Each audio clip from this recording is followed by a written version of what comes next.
Olá, boa noite. Começando mais uma edição do Jornal da Difusora, vamos aos destaques de hoje.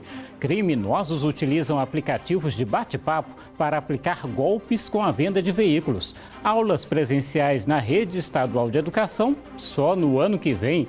Eleições deste ano terão menos sessões para votação. O motivo? Falta de urnas. Carlos Madeira desiste da candidatura para prefeito de São Luís e o Partido Solidariedade anuncia apoio a Rubem Júnior, do PCdoB.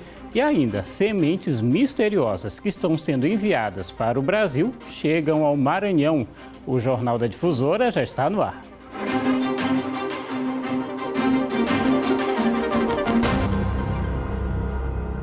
E a gente começa a edição desta quarta-feira do Jornal da Difusora com um alerta. Criminosos aqui em São Luís estão utilizando o nome de concessionárias para vender veículos pela internet. É claro que tudo não passa de uma fraude e, portanto, é preciso que o consumidor fique atento. A fraude vem sendo cometida principalmente por meio de um site especializado na venda e troca de produtos. Pode ficar tranquilo, porque o aplicativo ele já serve para isso, para te passar a segurança da entrega, entende? Os criminosos se passam por funcionários de concessionárias, como dessa daqui, especializada na comercialização de motocicletas. Os veículos são anunciados por valores bem abaixo do mercado, mas na verdade não há veículo algum. As vítimas só descobrem que caíram em um golpe quando o dinheiro já foi depositado nas contas dos fraudadores. Primeiramente, eles pegam aquele produto que às vezes já está anunciado, eles transformam em bem abaixo para atrair o consumidor. E o consumidor, sendo atraído um valor de um produto, um exemplo, que custa 15 mil, eles colocam por 10 mil. Então, no entanto, aí o consumidor vai atrás dessas vantagens e termina caindo nesse golpe. A prática tem se tornado cada vez mais comum. É o que revela o chefe do Departamento de Combate a Crimes Tecnológicos da SEIC, que ressalta que é possível evitar que se torne vítima do golpe. Se a pessoa está comprando um carro em outro estado e ela tem parentes em outro estado, peça que esse parente vá olhar o carro, ou então colegas vão olhar esse carro. Você não comprar sem analisar, sem ter análise técnica do veículo, se comprando em ambiente real, você às vezes pega um vício oculto do carro, imagina comprando em ambiente virtual. No caso desta concessionária, por exemplo, nenhuma quantia é depositada em contas que não sejam da própria empresa. Qualquer tipo de negociação feita com a empresa tem que ser depositado o dinheiro na conta da própria empresa. Tem que tomar cuidado mesmo, né? Eles se aproveitam de todas as formas. Olha, um incêndio foi registrado na tarde de hoje em um terreno abandonado, próximo ao campus da Universidade Estadual do Maranhão, aqui em São Luís. O local é utilizado por populares para descarte irregular de lixo doméstico. Uma equipe do Corpo de Bombeiros foi acionada para controlar as chamas. A causa do incêndio não foi divulgada. Você vai ver agora que as aulas da Rede Estadual de Educação vão funcionar de forma remota por pelo menos até o final deste ano. Segundo o secretário Felipe Camarão, a medida atende à decisão da comunidade escolar que ainda não se sente segura em retomar as atividades presenciais. O governo do estado do Maranhão realizou 3 pesquisas com as nossas comunidades escolares, pais, mães responsáveis, professores, estudantes. E nas 3 pesquisas, as comunidades escolares da rede estadual não se sentiram seguras a voltar. Embora nós tenhamos condições sanitárias, segundo as autoridades de saúde do estado, mas a nossa comunidade não se sentiu ainda preparada e segura para ter um retorno presencial das aulas. Por essa razão, o governador Flávio Dino decidiu respeitar a decisão dos nossos estudantes, professores, pais, mães e responsáveis, e dessa forma nós não temos previsão de retorno das aulas presenciais. Ao que tudo indica, é bem provável, é praticamente certeza que nós iremos concluir este ano de maneira remota. Queremos concluir este ano com tranquilidade, para que não haja prejuízo para ninguém. É importante que os estudantes tenham em mente que ninguém será aprovado automaticamente. Tampouco haverá reprovação em massa. Os estudantes serão avaliados no processo e aqueles que obtiverem nota irão passar de ano e irão ter garantido o fluxo escolar. Agora eu aproveito para convidar você que nos acompanha ao vivo pelo Facebook a deixar o seu comentário e interagir com a gente. Dá para dizer, inclusive, de onde você acompanha a nossa programação. Fique à vontade. O Jornal da Difusora vai para um rápido intervalo. Daqui a pouco você vai ver que Carlos Madeira desistiu da candidatura à Prefeitura da capital. A gente volta já.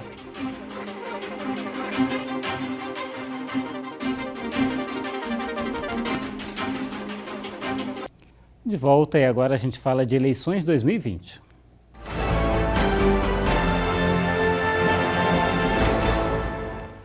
O Tribunal Regional Eleitoral do Maranhão eliminou neste ano mais de 5.000 sessões de votação. O motivo? A diminuição de urnas eletrônicas. A justificativa do TRE é de que não houve tempo suficiente para a compra dos equipamentos. Menos sessões pode significar mais aglomerações em tempos de pandemia. Só no Maranhão serão 5.385 urnas a menos. O processo licitatório para aquisição de novos equipamentos, aberto pelo TSE, foi concluído recentemente e por isso ficou inviável utilizar novas urnas neste pleito. Em contrapartida, há 300 mil novos eleitores que ficaram aptos para participarem do processo eleitoral deste ano no estado. O Tribunal Superior Eleitoral, ainda em 2019, decidiu que não iria utilizar as urnas 2006 e 2008 na eleição desse ano. Por conta disso, foi iniciado um processo licitatório para a aquisição de novas urnas, visando substituir exatamente esses dois modelos de urna, né? Ocorre que essa licitação atrasou, né? E essas urnas novas não virão para essa eleição. Com o número de urnas reduzido, esta é mais uma avaliação que o TRE precisa fazer para garantir, evitar aglomerações no dia das eleições. Dia 16 de outubro, em Lima Campos, vai haver a simulação de um pleito para avaliar quanto tempo é gasto durante todo esse processo, mesmo fazendo todas as medidas preventivas contra a Covid-19. O horário de início da votação foi antecipado para as 7 horas da manhã. Além disso, mesários farão atendimento dando informações em todas as sessões em que houve transferência do eleitor, para dar mais fluidez e evitar a permanência maior de pessoas nos locais de votação. Nesse processo de redução do número de sessões para se adequar ao novo quantitativo do parque de urnas, nós usamos duas estratégias. A agregação de sessões, que é usada em todas as eleições, onde a gente junta duas sessões eleitorais em uma só, e também fizemos de forma inédita a transferência temporária de eleitores, ou seja, uma transferência de ofício à revelia do eleitor. Vamos ver como é que vai ser, né? Acompanhe agora a agenda dos candidatos à prefeitura aqui da capital para amanhã. O candidato Duarte Júnior, do Republicanos, pela manhã faz caminhada na Vila Itamar e participa de sessão na Assembleia Legislativa do Maranhão. À tarde faz caminhada no Anjo da Guarda e à noite participa de lançamento de candidatura a vereador. Neto Evangelista, do Democratas, pela manhã tem encontro com idosos. À tarde, gravação de programa de televisão, de material de campanha e caminhada na Cidade Olímpica. À noite, participa de live com comitê de lideranças e reunião com o candidato a vereador. Geisael Marques, do Rede Sustentabilidade, pela manhã participa de ação de campanha na Vila Maranhão. À noite, no bairro Fumacê. O candidato Silvio Antônio, do PRTB, pela manhã participa de sabatina em um portal da cidade. À tarde tem gravação de material de campanha e à noite participa de live da explanação do plano de governo. Eduardo Braide, do Podemos, pela manhã concede entrevista em emissora de rádio da capital. À tarde participa de lançamento de candidatura a vereador e à noite tem reunião de campanha. Bira, do Pindaré, pela manhã concede entrevista a uma emissora de rádio local, faz gravação de material de campanha e exerce atividade parlamentar. À noite participa de ato político no bairro Coatraque, missa de abertura do Círio de Nazaré e plenária virtual. Rubens Pereira Júnior segue de quarentena depois de ser diagnosticado com a Covid-19, mas a agenda de campanha continua, pela manhã com caminhada no bairro de Fátima, à tarde caminhada no Santo Antônio, no Turu e no Anil, à noite tem lançamento de candidatura a vereador. Os demais candidatos não enviaram as agendas até o fechamento da edição e o candidato a prefeito de São Luís, do Partido Solidariedade, Carlos Madeira, anunciou hoje que preferiu desistir da disputa às eleições deste ano. Pelas redes sociais, Madeira justificou que retira a candidatura por não ter condições físicas de dar continuidade à intensa agenda de compromissos e que oficializou a decisão em cartório. Carlos Madeira foi diagnosticado com coronavírus no dia 9 de setembro, internado em um hospital da capital e cumpriu 2 semanas de quarentena. Após ser liberado pelos médicos para participar da campanha eleitoral, o juiz federal voltou a apresentar os sintomas da doença e nos últimos dias havia cancelado toda a agenda. O Partido Solidariedade deve confirmar o apoio à candidatura de Rubens Júnior, do PCdoB. Você vai ver agora que a TV Difusora segue com a série de sabatinas com os candidatos a prefeito no interior do estado. Em Imperatriz, o sabatinado de hoje foi Daniel Fim, do Podemos. A sabatina teve duração de 30 minutos, divididos em 2 blocos de 15 minutos. A entrevista foi transmitida ao vivo, simultaneamente, na TV e Rádio Difusora Sul para Imperatriz e região, no programa Na Hora D. O candidato Daniel Fim apresentou um pouco de sua trajetória e respondeu aos questionamentos do apresentador Josafá Ramalho. Vários temas foram abordados, entre eles infraestrutura, educação, indústria e comércio, geração de emprego e renda, saneamento básico e destacou ações para a saúde. O candidato Daniel Fim foi o terceiro participante da série de entrevistas promovida pelo Sistema Difusora aqui em Imperatriz. A sabatina é uma oportunidade a mais para que o eleitor acompanhe os projetos e os planos dos candidatos da segunda maior cidade do estado. Grandes planos, grandes projetos em todos os setores sociais. Nós somos uma cidade que, infelizmente, nós estamos aquém do nosso nível de crescimento, desenvolvimento e prosperidade. A gente olhar a Imperatriz para frente e, numa gestão de 4 anos, a gente ter a capacidade de colocar a Imperatriz num nível de desenvolvimento que seja compatível para o que a cidade realmente merece ser, com a proporção metropolitana que tem, nos próximos 10, 20, 30 anos. Muito bem, amanhã o entrevistado é Daniel Vieira, do PRTB. Já em Caxias, o sabatinado foi o candidato a prefeito Arnaldo Rodrigues, do PSOL.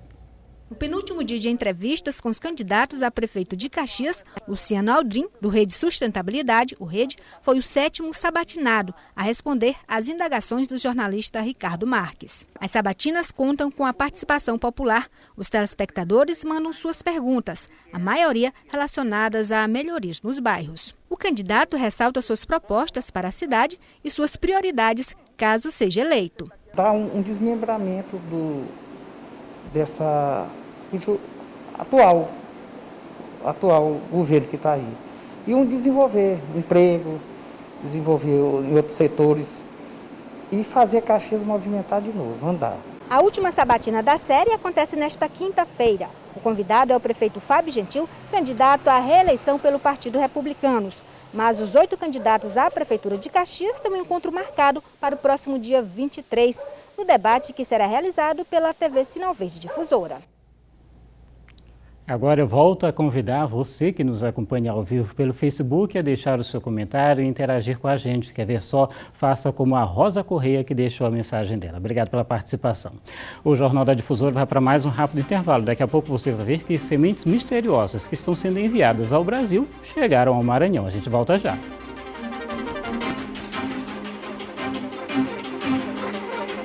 Estamos de volta e termina hoje o prazo para que gestores públicos aqui do estado recebam o ofício para dar explicações sobre a situação de servidores que receberam o auxílio emergencial de forma indevida. O Maranhão é o estado com maior número de casos identificados da possível irregularidade. Quase 3.500 servidores que receberam auxílio emergencial de R$ 600 de forma irregular no estado já devolveram o dinheiro aos cofres públicos. Um total de mais de R$ 3.800.000 recuperados, até o último levantamento feito pela Controladoria Geral da União em setembro. O Maranhão foi o recordista de casos identificados em todo o país. Um total de 85 mil servidores públicos estaduais e municipais receberam o dinheiro de forma indevida. um prejuízo que ultrapassou os 60 milhões de reais. Terminou nesta quarta-feira o prazo para que os gestores recebam o ofício da CGU, do Tribunal de Contas do Estado e do Ministério Público para explicar que medidas estão sendo adotadas para corrigir o problema. E a partir dessa atuação CGU e TCE, o TCE expediu uma decisão normativa, encaminhou para os gestores para a tomada de providências. Cada gestor municipal ou estadual, ele recebeu uma lista com os servidores que receberam indevidamente, para que ele tomasse a providência, se chamasse o servidor,